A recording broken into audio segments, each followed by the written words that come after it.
राधा स्वामी जी। आज हम संतों के उपदेश के बारे में बात करेंगे। आज हम इस बात पर विचार करेंगे कि संत महात्माओं का असली मकसद क्या है। इस विषय को पूरी तरह समझने के लिए संत शब्द का अर्थ साफ तौर से जान लेना बेहद ज़रूरी है। संत मत के बारे में अनेक भ्रांतियाँ प्रचलित हैं और ऐसा लगता है कि पढ़े लिखे लोग तथा विभिन्न धर्मों के व्याख्याकार भी संत मत को भली भांति नहीं पहचान पाए हैं। संत और साधु शब्दों के इतने गलत अर्थ लिए जाते हैं कि भगवा भेषधारी भिखमंगे को भी साधु कह दिया जाता है, जबकि परमार्थिक भाषा में साधु वह व्यक्ति है जिसने काफ़ी आध्यात्मिक उन्नति कर ली हो तथा मन और माया के मंडलों को पार कर लिया हो। यह बात तो शुरू में ही स्पष्ट कर देनी चाहिए कि संत किसी प्रकार के बाहरी दिखावे, रीति रिवाज, कर्मकांड, रहन सहन, चिन्ह तथा भेष का प्रचार नहीं करते। वे जाति पाति, मंत मंतांतर, राष्ट्रीयता, देश व जाति के बंधनों से मुक्त होते हैं। ना ही संत या सेंट शब्द का प्रयोग ईसाई धर्म में प्रचलित अर्थ में किया जाता है। ईसाई धर्म में संत या सेंट उस व्यक्ति को कहा जाता है जिसे कैथोलिक चर्च ने सेंट की उपाधि से सम्मानित किया हो या जो पवित्र आत्मा हो, जैसे BA और MA इत्यादि। वैसे संत, सेंट और साधु शब्द आध्यात्मिक उपलब्धियों के सूचक हैं। संतों की शिक्षा के अनुसार, संतों की शिक्षा के अनुसार सत्संगी कौन है, ये हम जानेंगे। सत्संगी अथवा दीक्षित वह व्यक्ति है जो संत मत के नियमों का पालन करता हुआ गुरु की शिक्षा के अनुसार अपने अंदर प्रभु प्राप्ति के मार्ग पर अग्रसर होने का भरसक प्रयत्न करता है। शिष्य या सिख कौन है? सिख उस अनुयायी को कहते हैं जो आध्यात्मिक मार्ग के प्रथम पड़ाव पर पहुंचकर ज्योति के दर्शन करता है।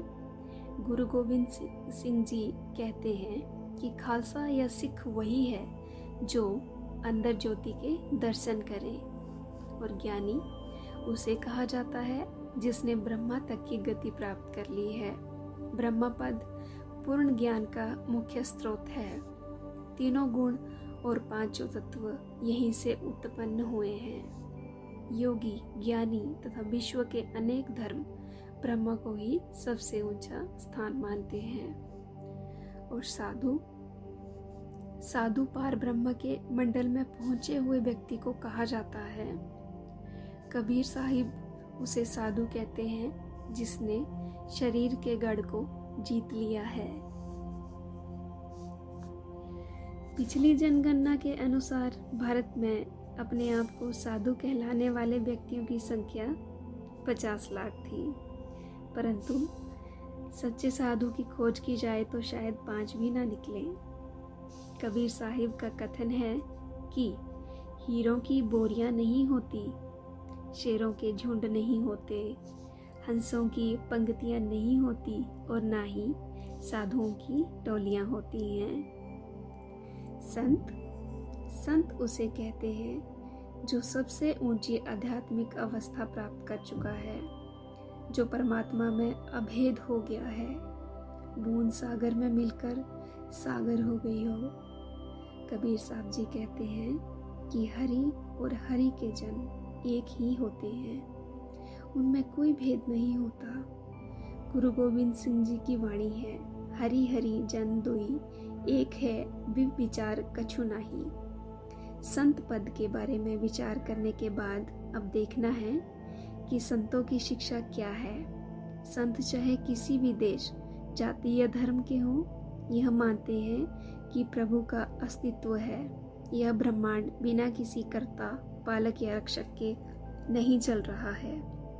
गुरु नानक देव जी संत मत और सतनाम कर्ता पुरख का संदेश देते हैं। प्रभु आनंद का सागर हैं, वह नित्य हैं और अजन्मा तथा अमर है। संतों की दूसरी शिक्षा यह है कि हमारी आत्मा प्रभु रूपी सागर की बूंद है। इसे उस समुद्र से बिछड़े हुए इतना समय हो गया है कि यह अपने दिव्य स्रोत को भूल गई है। इसके सब कष्ट, कलेश तथा सभी परेशानियां तभी समाप्त हो सकती हैं जब यह वापस जाकर उस प्रभु रूपी सागर में समा जाए।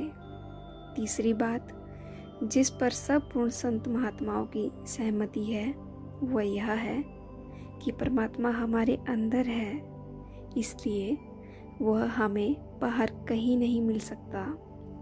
हजरत ईसा ने कहा है, खुदा की बादशाहत तुम्हारे अंदर है, खुदा को वहीं ढूंढो। राधा स्वामी जी।